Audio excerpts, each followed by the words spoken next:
Bonjour, bonjour à tous, bonjour à toutes. Bienvenue à cette 10e édition de The Green IT Day, l'événement dédié au numérique responsable et durable porté par Digital 113. Je vais commencer par me présenter très rapidement parce que je vais avoir l'honneur d'animer ces 2 journées de conférences et de tables rondes. Donc aujourd'hui à Castelnau-le-Lez, sur le territoire de Montpellier, et demain à Toulouse. Donc moi je suis journaliste, j'ai cofondé un média qui s'appelle Climax, qui est dédié à la crise climatique. Et je traite en grande partie des enjeux de l'impact environnemental du numérique. Ça tombe plutôt bien, parce que c'est de ça dont on va parler aujourd'hui, entre autres choses. Et c'est un enjeu qui est plus que jamais indispensable de mettre vraiment sur le devant de la table, et c'est ce que fait The Green IT Day depuis 10 ans. Pourquoi c'est plus que jamais important aujourd'hui d'en parler? Parce que ça fait à peu près 1 an maintenant qu'il y a plus de smartphones que d'êtres humains sur Terre. C'est aussi quelque chose qui nous est rappelé tous les jours par l'actualité. Il y a quelques jours, je ne sais pas si vous avez vu passer une vaste enquête de The Guardian qui a montré que les émissions des data centers des grosses entreprises du numérique étaient sous-estimées de 662%. Donc c'est pas un petit écart, hein. On n'est pas sur une petite erreur. Et puis au-delà du carbone, il y a la question des ressources, il y a la question du vivant, il y a la question des droits humains.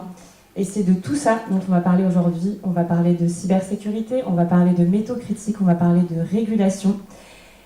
Et donc j'ai l'honneur d'ouvrir cette 10e édition aujourd'hui. Et pour introduire plus précisément cette journée, je vais laisser la parole à Françoise Nothomb-Inguis, présidente de Digital 113, et Magali Germont, vice-présidente en charge des sujets numériques responsables et durables chez Digital 113.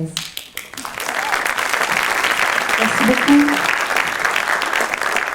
Bonjour à tous. Écoutez, je suis ravie de pouvoir introduire cette 10e édition du numérique responsable, cet événement dédié au numérique responsable. Tout d'abord, je voudrais commencer par remercier l'ensemble des personnes qui permettent à cet événement d'exister. Donc, Monsieur le maire de Montpellier, Michael Delafosse, je crois qu'il va nous rejoindre incessamment sous peu. Frédéric Laforgue, maire de Castelnau-le-Lez, qui nous accueille dans ce magnifique lieu sur le territoire de Castelnau et de la métropole de Montpellier. Bien évidemment, on bénéficie d'un très grand nombre de soutiens institutionnels, et ça, chez Digital 113, c'est extrêmement apprécié. La région Occitanie, Toulouse Métropole, Montpellier Métropole, le SICOVAL, également sur le territoire toulousain. De nombreux sponsors, la SNCF, le groupe SNCF qui est là, EDF, OVA, un acteur local, le groupe ISIA, Mavana et Green for Cloud. Et puis, un grand nombre d'entreprises qui sont engagées aux côtés de Digital 113, qui sont engagées également sur les sujets de numérique responsable et que vous croiserez tout autour du hall d'entrée. Allez les voir, ils ont tous des solutions à vous proposer. Et ça devrait compléter les échanges qui vont avoir lieu aujourd'hui. Donc une journée riche en table ronde, en conférences, en ateliers. Tout ça pour, au bout de 10 ans, finalement se dire, est-ce que l'heure, elle est toujours à la sensibilisation? Je crois qu'aujourd'hui, l'heure, elle est plutôt à l'action. Digital 113 et tous ses partenaires ont fait effectivement un excellent travail, assez innovant d'ailleurs, assez précurseur. J'ai discuté avec plusieurs personnes ici qui m'ont dit, mon Dieu, mais il y a 10 ans, qu'est-ce que c'était précurseur d'imaginer que l'on puisse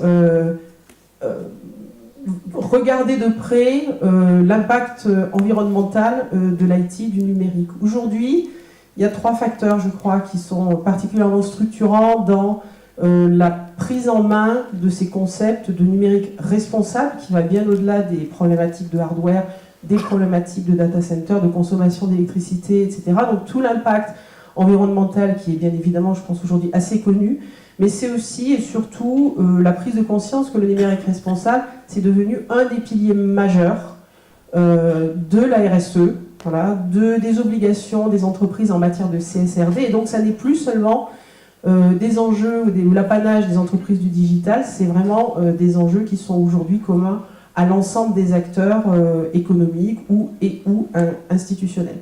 Le deuxième facteur qui est particulièrement structurant sont les enjeux autour de la cybersécurité.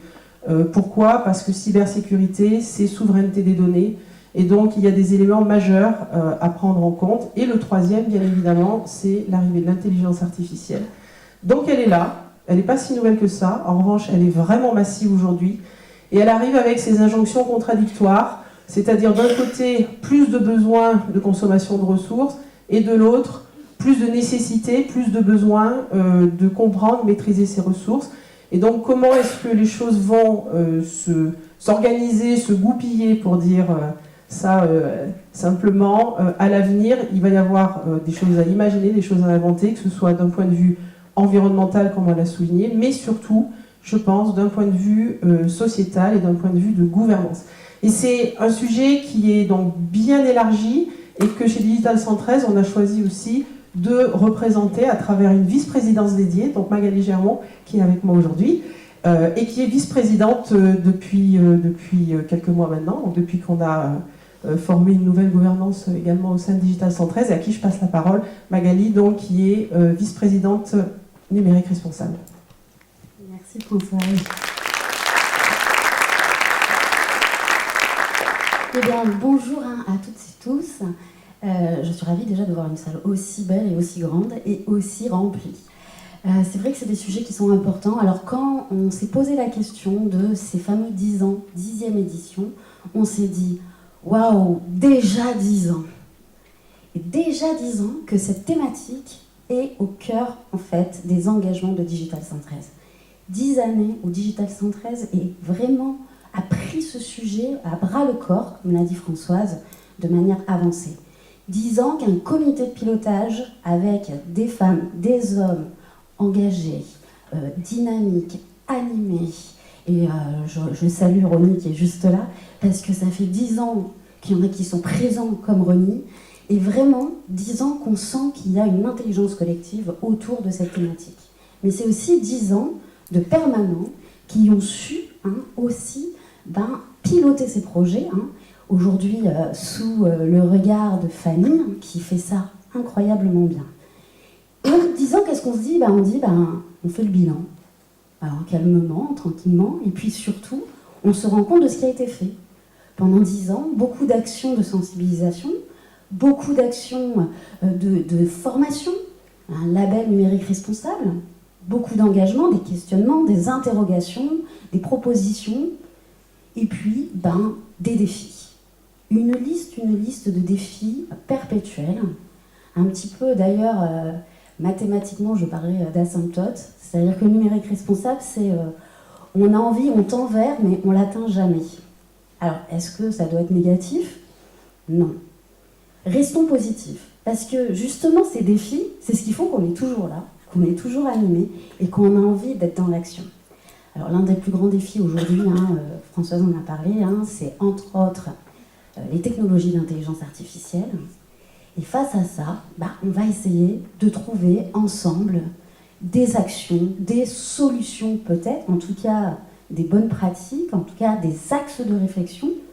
Et c'est pour ça que pendant ces 2 jours, autour de tout un tas de thématiques, de conférences, de personnalités qui vont venir ici sur scène à Montpellier et à Toulouse, on va essayer ensemble, collectivement, de réfléchir.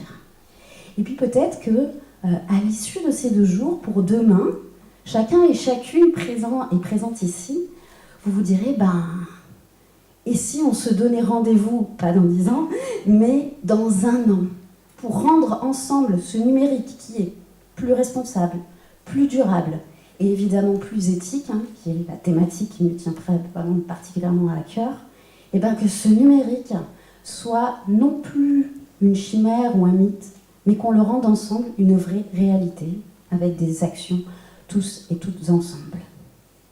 Et je terminerai par un tout petit rappel, parce que c'est commun de nos jours de le dire, c'est que tous ces mots viennent bien d'un cerveau féminin fois 1,5, et n'a pas été sollicité par l'intelligence artificielle générative. Donc on peut aussi y arriver seul, ensemble, et de manière humaine et responsable.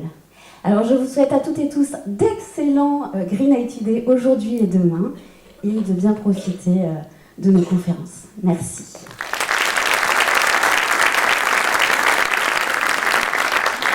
Merci Magali, merci Françoise. je vais laisser la parole au maire de Castelnau-le-Lez qui nous invite aujourd'hui, qui nous accueille, Frédéric Laforme. Merci beaucoup, je vous laisse la parole. Merci. Madame la Présidente, Madame la Vice-Présidente, c'est un réel plaisir de vous recevoir ici à Castelnau, au Chiasma. Il y a pile 7 ans, j'étais élu maire et avec Gérard Sigaud, mon premier adjoint, on a fait le pari du numérique ici à Castelnau, du développement du numérique et des entreprises liées au numérique. J'allais dire pari gagnant au bout de 7 ans. Alors on s'est surtout concentré sur la formation liée au métier du numérique. On a reçu ici à Castelnau la première école de l'IA Microsoft en relation avec la région et Saint-Plon. Et puis on a continué ces formations. Je crois qu'on a plus d'une centaine d'apprenants qui sont passés depuis 7 ans, qui ont un boulot ici sur la métropole, sur Castelnau aussi, sur les entreprises liées à Castelnau. Et ce pari, on continue aussi avec l'inclusion numérique. Et pour nous, l'inclusion numérique, elle commence depuis le plus jeune âge, c'est-à-dire à l'école. Et là, on a créé l'Académie numérique, qui est dans une école, aujourd'hui à l'école Jacques Chirac, alors bien sûr avec tous les outils liés au numérique. Et là aussi, on fait ce développement du numérique sur la commune pour qu'on ait ce vivier de personnes prêtes à rentrer dans ces entreprises du numérique. Aujourd'hui, vous parlez de numérique responsable. Les collectivités, on prend aussi notre part. Ici, à Castelnau, à Eureka, le réseau de chaleur est lié à Data d'IBM. Donc là aussi, on travaille sur ce numérique responsable et du coup la production d'électricité et de chauffage par le data du numérique. Donc vous voyez, on prend aussi en compte cet engagement écologique et ça fait partie aussi de nos basiques pour la ville de Castelnau. En tout cas, on est vraiment heureux de vous recevoir ici. Or, vous avez donné, d'abord je vous souhaite un joyeux anniversaire, 10 ans. Je vous donne rendez-vous si vous voulez dans un an pour faire le point, et si vous voulez au Chiasma, en tout cas on vous recevra avec grand plaisir. Merci à vous et je vous souhaite une belle journée. Merci monsieur le maire, merci pour votre accueil et merci pour votre engagement. C'est grâce à vous, c'est grâce à votre soutien que Digital 113 peut travailler sur ces sujets tout au long de l'année, qui sont ô combien importants, on l'a rappelé en introduction. Mais c'est aussi grâce au soutien de sponsors que le Green IT Day peut avoir lieu aujourd'hui. Et donc, je vais surtout leur laisser la parole pour qu'ils vous racontent un peu ce qu'ils font. Et pour ouvrir le bal, donc Sylvain Vidal, délégué régional Occitanie du groupe EDF. Merci beaucoup. Bonjour à toutes et à tous. Alors, EDF, pourquoi on est là? Alors, d'abord, je voudrais dire le plaisir qu'on y ait, parce que pour nous, le Green IT Day, c'est un événement majeur, émergent, et qui pour nous est l'illustration du partenariat très ancré que nous avons avec Digital 113 depuis de nombreuses années maintenant, avec la conviction qu'il y a un écosystème globalement en région Occitanie qui est d'innovation numérique, qui est très favorable pour saisir et avancer sur ces sujets. Alors, EDF, c'est pas d'abord un acteur du numérique, évidemment, c'est d'abord un acteur de l'énergie, et notre vocation, c'est de construire un avenir neutre en CO2, en carbone. Et quand on voit évidemment les besoins énergétiques, les puissances qui sont annoncées, en particulier sur l'IA, je pense que c'est évidemment un des sujets sur lesquels on reviendra longuement. Mais voilà, on annonce quand même des data centers qui annoncent des puissances installées de 1000 MW. 1000 MW, c'est une tranche nucléaire. Alors, donc évidemment, cet enjeu du numérique responsable, il prend une ampleur de plus en plus forte, même si évidemment, en France, on a un atout qui est considérable, qui est celui d'avoir une énergie électrique qui est majoritairement décarbonée. Ce matin, je regardais une petite application en open data que je vous invite tous à prendre, qui s'appelle Electricity Map, et qui vous donne de manière cartographiée les émissions de CO2 associées à la production d'électricité dans différents pays. Bon, ce matin, on était à 24 grammes en France. Quand je parle de 24 grammes, c'est le nombre de grammes d'émissions de CO2 par kilowattheure. On était à 350 en Allemagne et on était à 812 en Pologne. Voilà, donc on a certes un atout ici important, c'est que globalement, à puissance égale ou à énergie égale, le numérique qui se développe en France est nettement moins consommateur et moins émetteur de CO2 que dans d'autres pays. Mais néanmoins, ça n'empêche pas, et même ça doit nous inciter à être encore plus mobilisés sur le sujet. Alors côté EDF, au-delà de tout ce qu'on peut apporter dans la relation avec nos clients et ce que je viens de dire sur la production, pour nous, c'est aussi un enjeu de mobilisation interne très important. On a eu la fierté d'être la première ou une des premières entreprises labellisées numérique responsable en 2021. Bon, moi, je me méfie toujours un peu des labels, un petit côté greenwashing, donc je vais plutôt essayer de vous donner 2-3 exemples concrets de ce qu'on met en œuvre, et vous l'avez rappelé toutes les deux. L'enjeu, c'est quand même l'action et le concret. Un truc très, très basique qu'on a vis-à-vis de nos collaborateurs, donc 180 000 collaborateurs dans le monde, c'est de basculer dans une démarche 0 pièce jointe dans nos mails. Et quand vous prenez des hypothèses un peu basiques du style un mail émis par chaque collaborateur par jour avec une pièce jointe de 1 mégaoctet, c'est potentiellement 65 tonnes d'équivalent CO2 qu'on est capable d'économiser. Voilà. Chose assez concrète. On a aussi allongé la durée de vie en passant la possession des ordinateurs de 4 à 5 ans, en passant la durée d'attribution des smartphones de 24 à 36 mois. Voilà, ça c'est des exemples un peu concrets sur lesquels nous sommes mobilisés. Et voilà, et on est évidemment très preneurs de toute la richesse que pourront apporter les échanges complémentaires à tous les intervenants. Voilà, parce que nous, on est très très conscients de l'enjeu du développement du numérique, que ce soit pour nous que pour nos clients. Et cet enjeu de rendre ce développement du numérique compatible avec la construction d'un navire neutre en CO2 est fondamental. Et on a, je l'ai dit en introduction, de par le partenariat très étroit qu'on a avec Digital 113, on a vraiment la conviction qu'ici en région Occitanie, on agit concrètement dans ce domaine. Merci à vous tous. Merci Sylvain.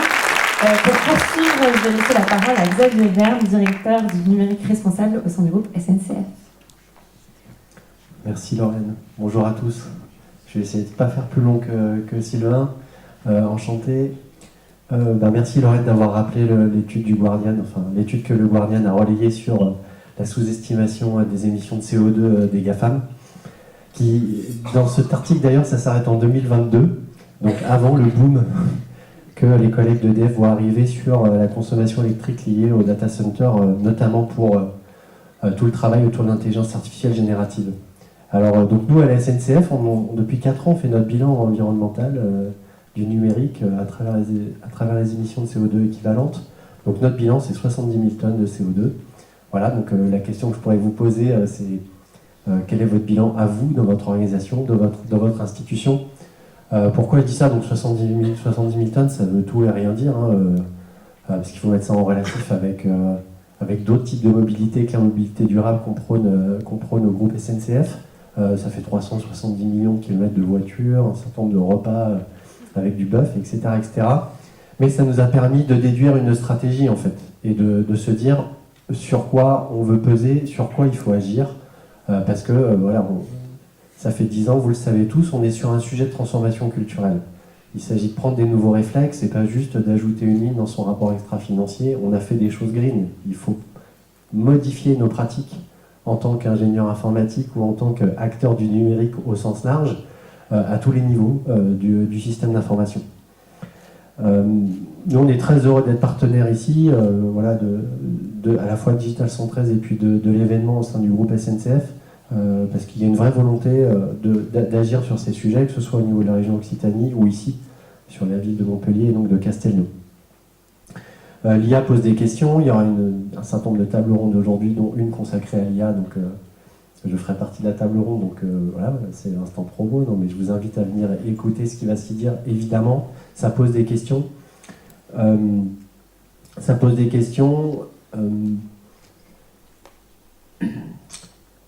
Peut-être pour terminer, donner quelques chiffres des actions qu'on fait côté SNCF sur le sujet. Pas spécifiquement sur le sujet de l'IA d'ailleurs. Je donnerai 2 chiffres en conclusion. Pour ne pas être trop long, premier chiffre, à la fin de l'année, on aura formé 600 personnes à l'éco-conception logicielle au sein du groupe SNCF. Donc quand je dis former, on considère qu'une formation c'est à partir de 10 heures. Donc ça a bien été dit par les différents interlocuteurs et je les remercie.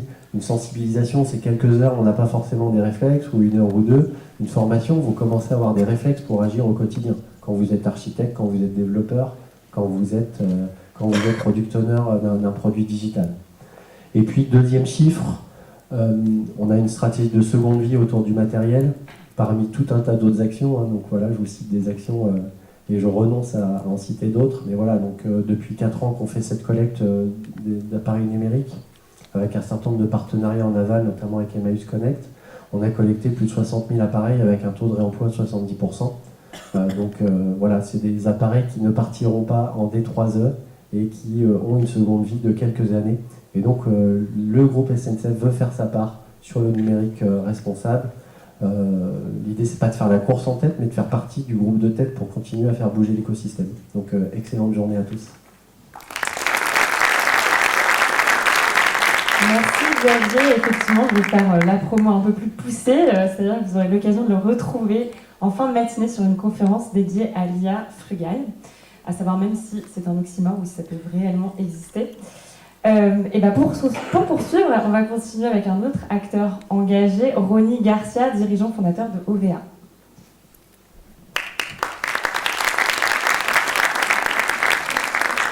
Merci Lorraine.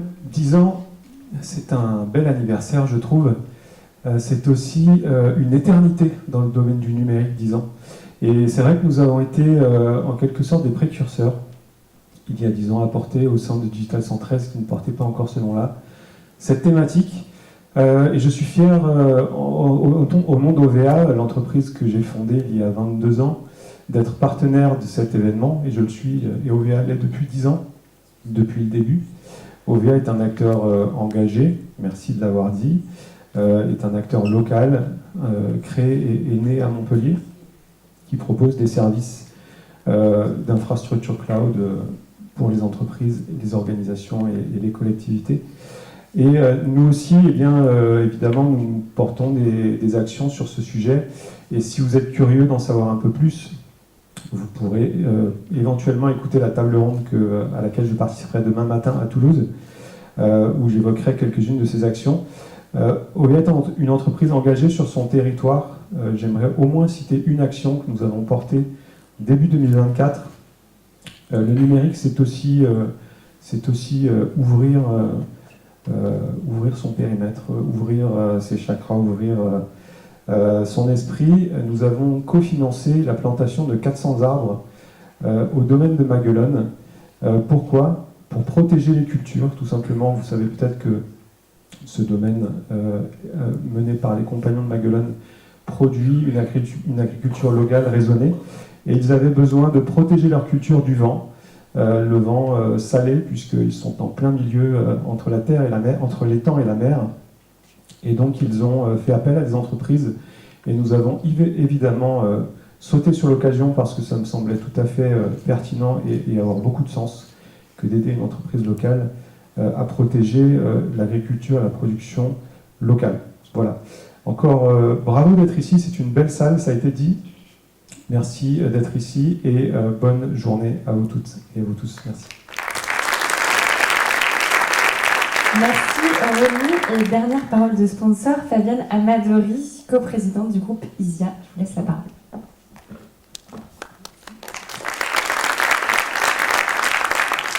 Oui, donc pour le groupe ISIA, bonjour à tous déjà et à toutes. C'est vrai que vous êtes nombreux quand on est de ce côté et qu'on vous regarde. On est très heureux, nous, de soutenir le Green IT Day et d'être partenaire une nouvelle fois cette année et de célébrer avec vous tous ces 10 ans. Le Green IT Day, ça a été dit, c'est un rendez-vous, c'est un des rares événements qui place au cœur du débat la question d'une approche plus responsable du numérique. Et c'est une cause qui nous tient à cœur, au sein de groupe ISEA, comme des autres partenaires qui se sont exprimés d'ailleurs. Et ce qu'on ressent, et c'est quelque chose que nous, on a ressenti de plus en plus fort dans l'entreprise, c'est vraiment de venir questionner l'impact de ce qu'on fait, de ce qu'on porte, sa réelle utilité, l'impact que ça a en fait auprès des organisations qu'on accompagne.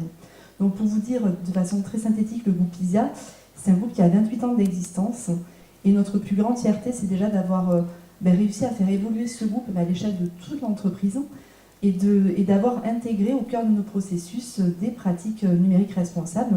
Donc nous, on accompagne nos clients, du cadrage stratégique jusqu'au développement de services numériques en garantissant l'éco-conception.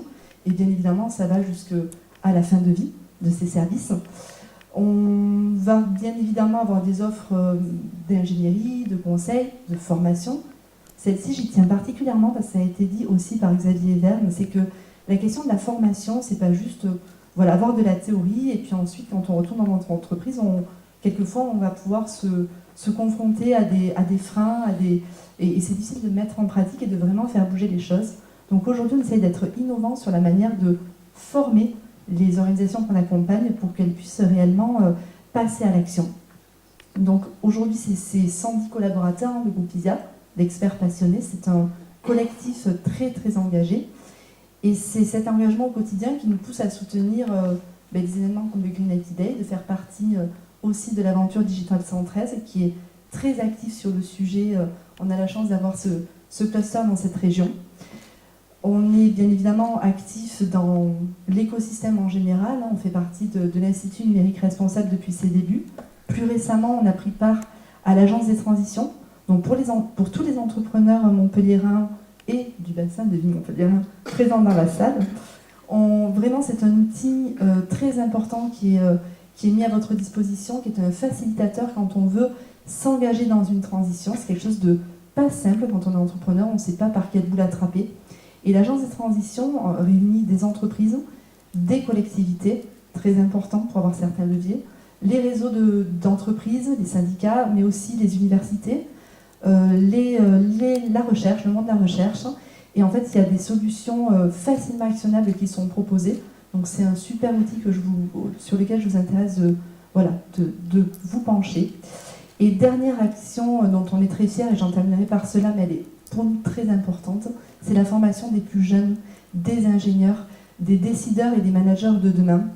Et là, j'en profite pour vous annoncer qu'on va cofonder, en partenariat avec Polytech Montpellier, l'Université de Montpellier, une chaire qui s'appelle, alors je crois que je me trompe, Responsabilité éthique et impact des technologies du numérique. Et c'est une chaire, donc une initiative qui vise à former ces générations futures pour qu'elles intègrent au plus tôt une nouvelle approche du numérique et c'est elles qui vont construire cet avenir numérique que l'on souhaite plus vertueux, plus durable.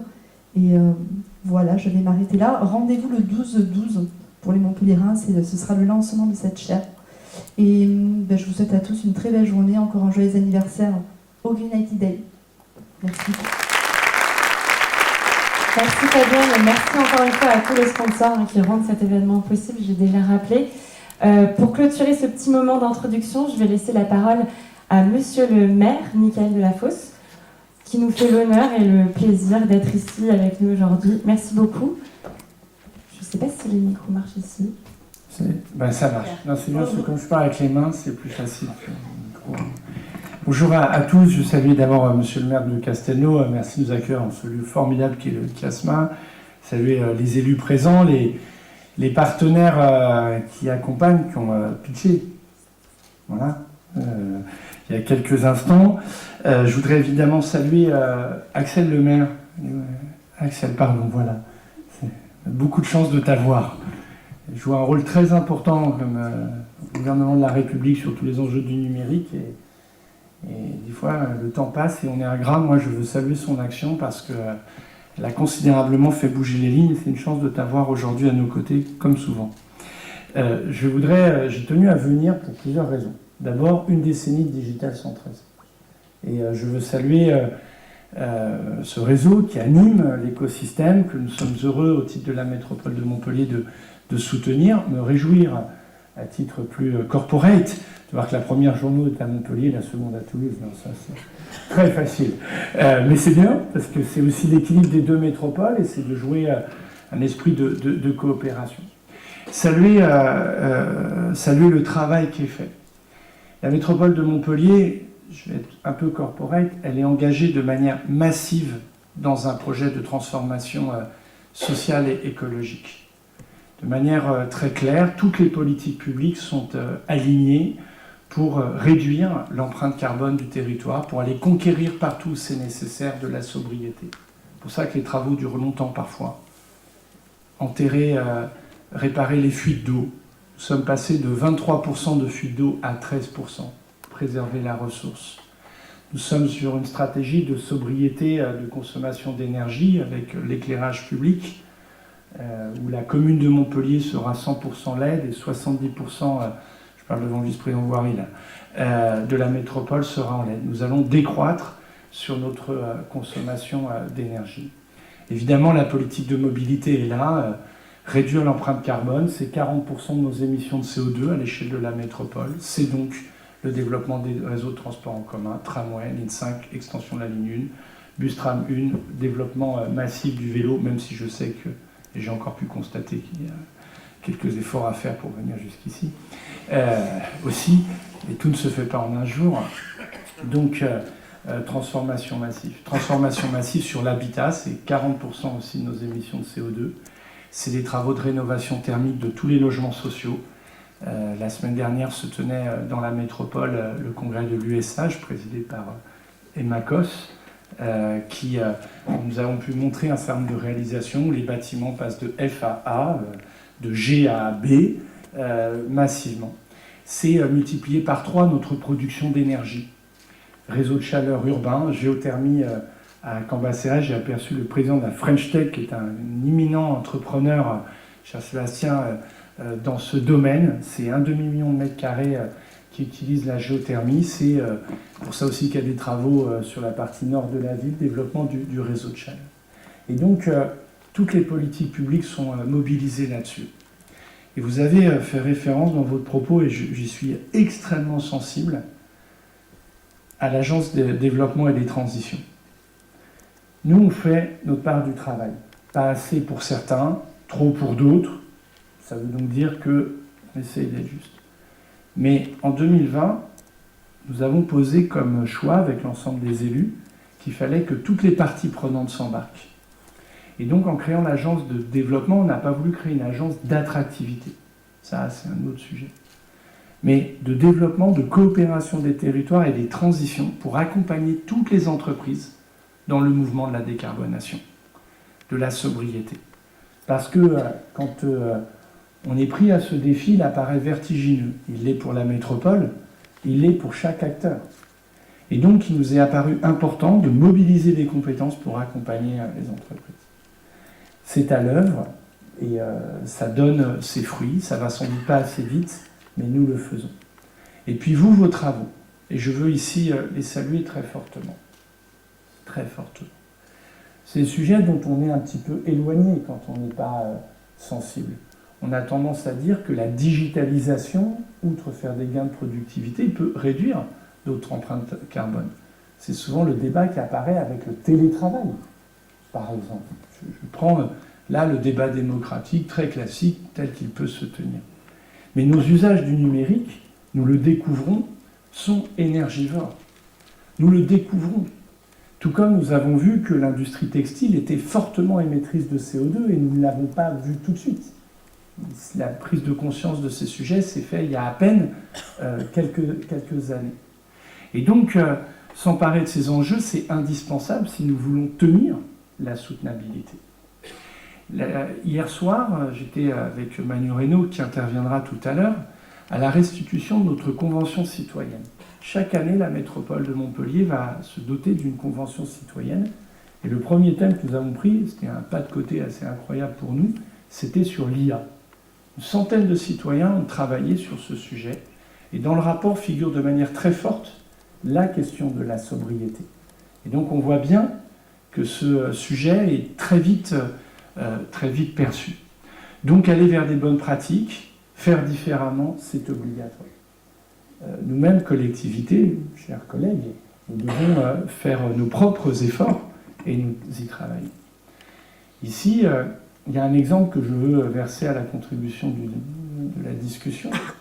Nous avons la chance d'avoir le plus grand supercalculateur français, le 11e mondial, le CINES, présidé par Michel Robert, un homme absolument formidable. Et récemment, nous avons inauguré Ad Astra 2, qui va devenir moi je ne sais pas comment on dit, la grande armoire de l'IA santé à Montpellier. Voilà. J'essaie d'être pédagogue, donc voilà. C'est très impressionnant. Et ça consomme beaucoup d'énergie. Et donc Michel Robert est venu nous voir, l'a interpellé publiquement, et il dit, nous, on vous propose de connecter au réseau de chaleur que vous êtes en train de développer cette production d'énergie. Là, banco.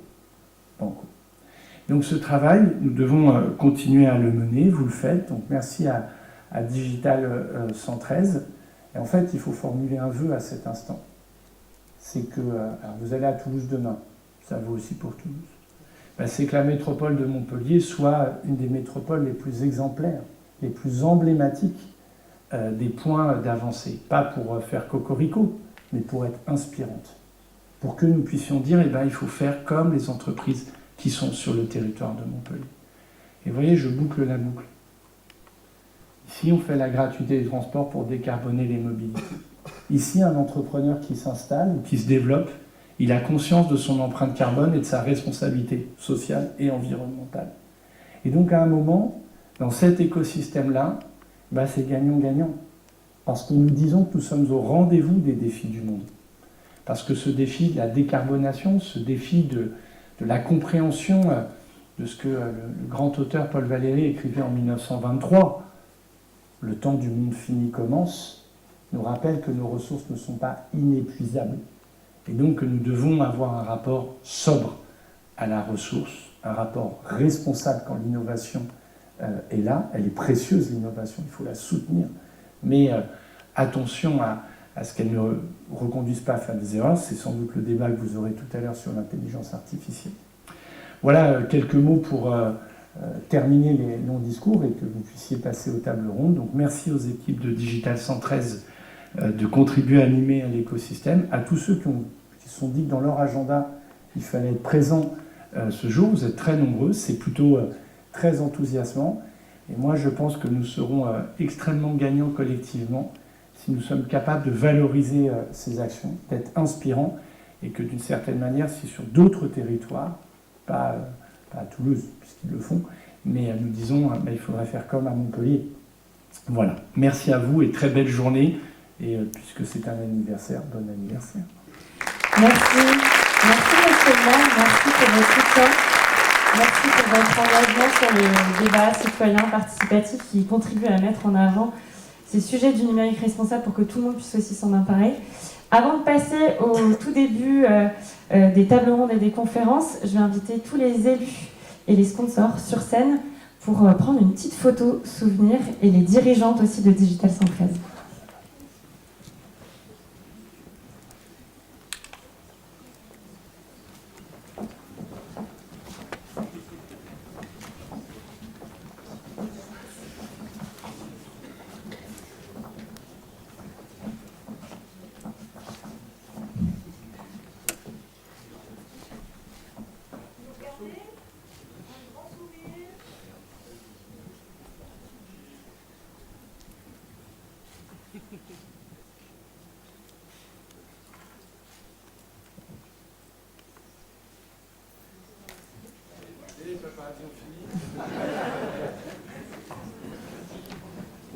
Merci.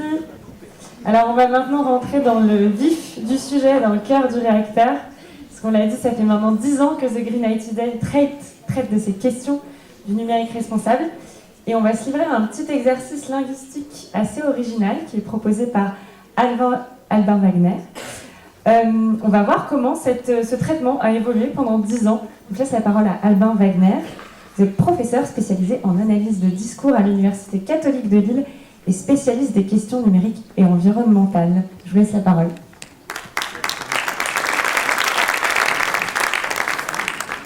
Merci beaucoup. Alors, on m'a dit qu'il fallait que je chauffe la salle pour la Maxelle de Mer, en fait, c'était ça la commande. Alors, je ne fais pas de stand-up, effectivement, donc ça va être compliqué. Mais ce que je vous propose aujourd'hui, c'est finalement le fruit d'un échange que nous avons eu avec les organisateurs du Green IT Day par l'intermédiaire de Bertrand Moquet de l'AMUE, que je salue aussi. Ce petit exercice va nous permettre de tout simplement nous promener dans ce que le Green IT Day en tant qu'événement, et Digital Centres aussi, porte depuis 10 ans. Le but, c'est de faire un petit bilan et d'aller regarder un peu tout ce qui a été produit en fait, pour l'analyser et en ressortir avec des éléments d'information concrets. Donc, on va faire ça tranquillement à travers ce qu'on appelle l'analyse de discours outillé. Je passe sur la méthode parce que c'est pas forcément intéressant pour vous.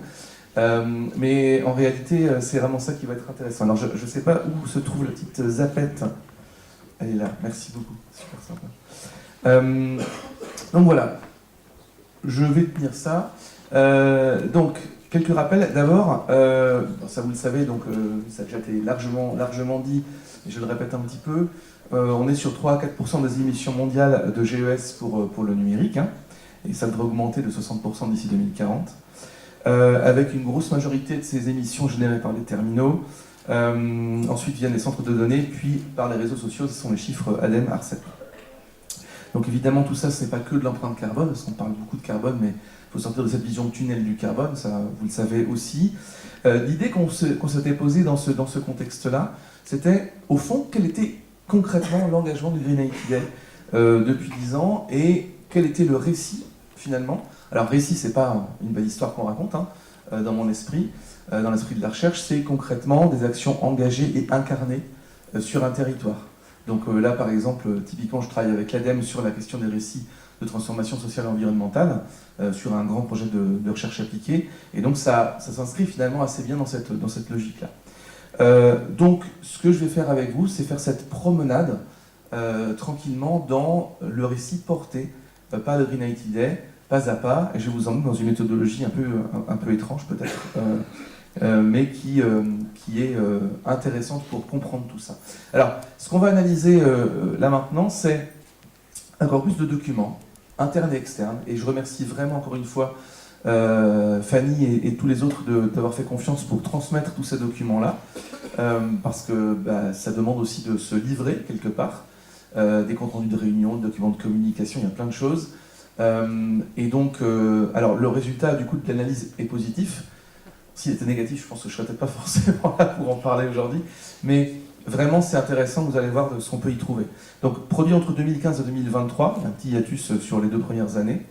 L'idée, c'est donc de décrypter et comprendre les évolutions de ces récits portés autour du digital et de la dimension durable environnementale, avec des outils sur lesquels je vais passer, et avec une approche qui traite des mots, des sens et des thématiques. On va le faire tranquillement.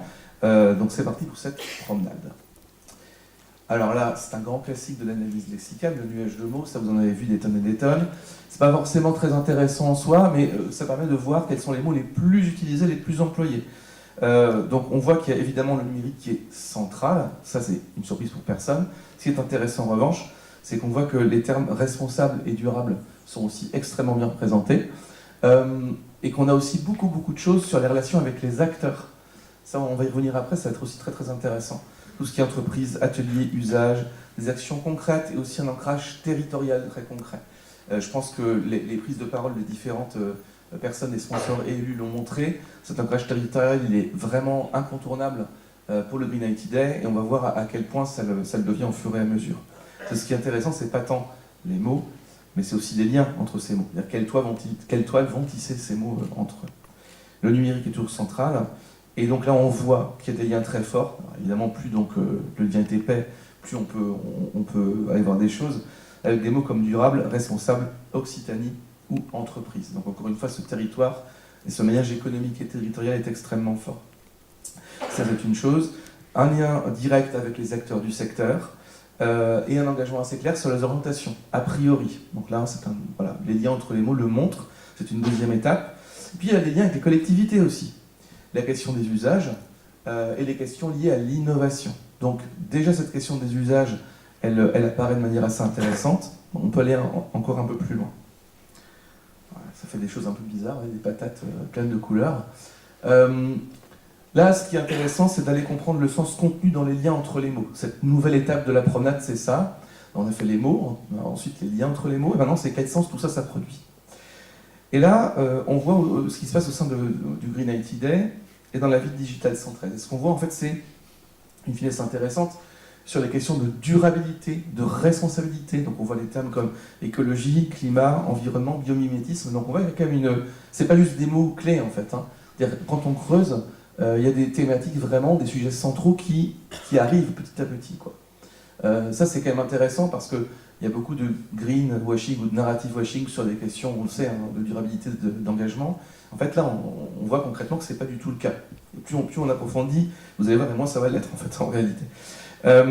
Donc, c'est extrêmement intéressant. Puis il y a une volonté de travailler, encore une fois, avec tous les acteurs qui sont concernés, toujours dans une démarche d'action et de solution. Ça, c'est clairement aussi exprimé là, avec les différentes prises de parole. On le revoit à nouveau dans l'analyse. Alors, là, c'est vraiment, j'allais dire, le point d'orgue de l'analyse, puisque l'outil que j'utilise permet d'aller sur des classes de récits. Ça s'utilise en fait dans plein de types d'enquêtes ou de corpus, des plus gros ou plus petits, mais ces classes de récits-là, elles vont vraiment déterminer beaucoup de choses. C'est-à-dire qu'on voit quelles sont les thématiques du récit porté par Green IT Day, des thématiques structurantes. Donc le premier élément, la classe rouge, donc c'est une des plus petites, mais elle est quand même intéressante, c'est la réduction de l'empreinte par rapport à la consommation d'énergie. Donc il y a vraiment la notion de consommation, de réduction d'empreinte de consommation d'énergie qui apparaît véritablement dans le corpus. Sur la classe 2 en gris, on a les actions concrètes et la mise en œuvre de solutions par rapport aux enjeux, de nouveau qui sont vraiment très présentes.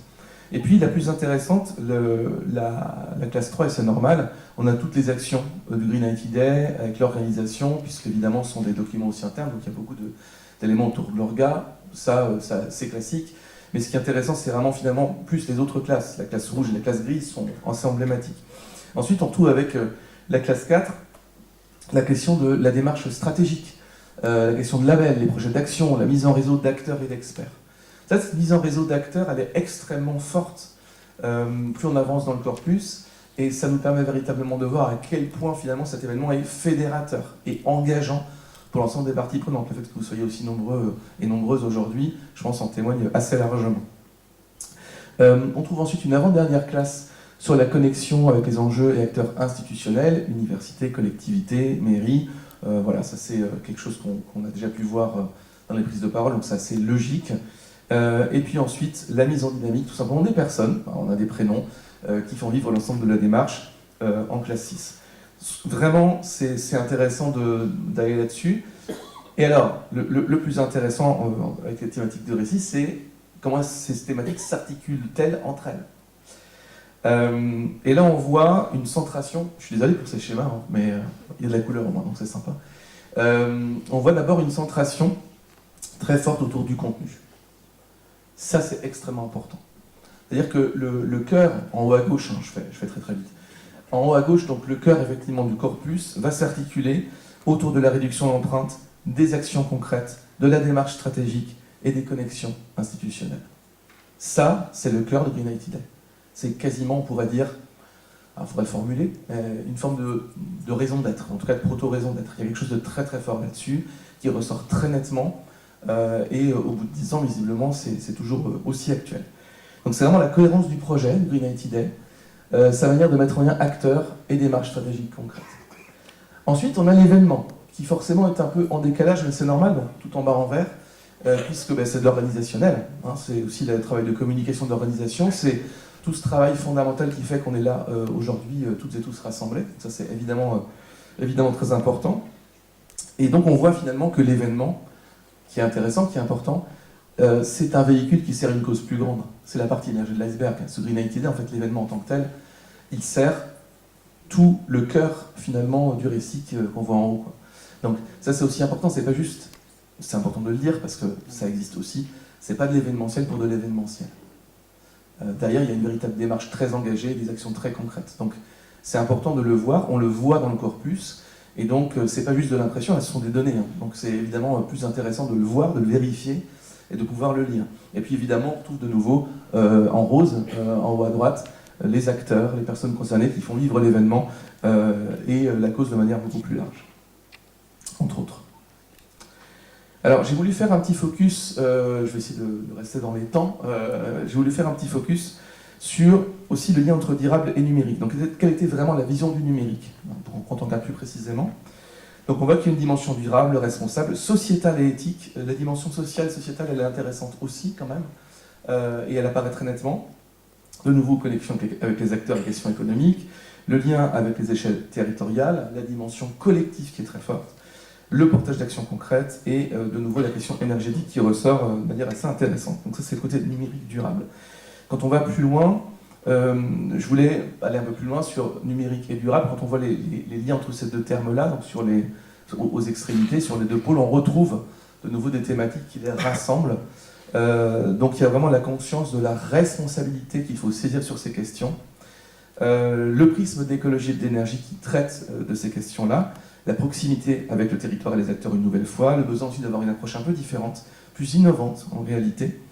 Et on a ces questions de performance, de justice aussi, c'est intéressant de retrouver cette notion-là ici, d'intelligence, d'inclusivité et d'équité. Donc il y a une connexion en fait avec les questions de société. Ça c'est extrêmement intéressant et intelligent en réalité de la part de Green ITD depuis 10 ans, c'est que c'est pas juste de l'environnement en tant que tel, c'est pas juste des questions d'énergie ou de numérique.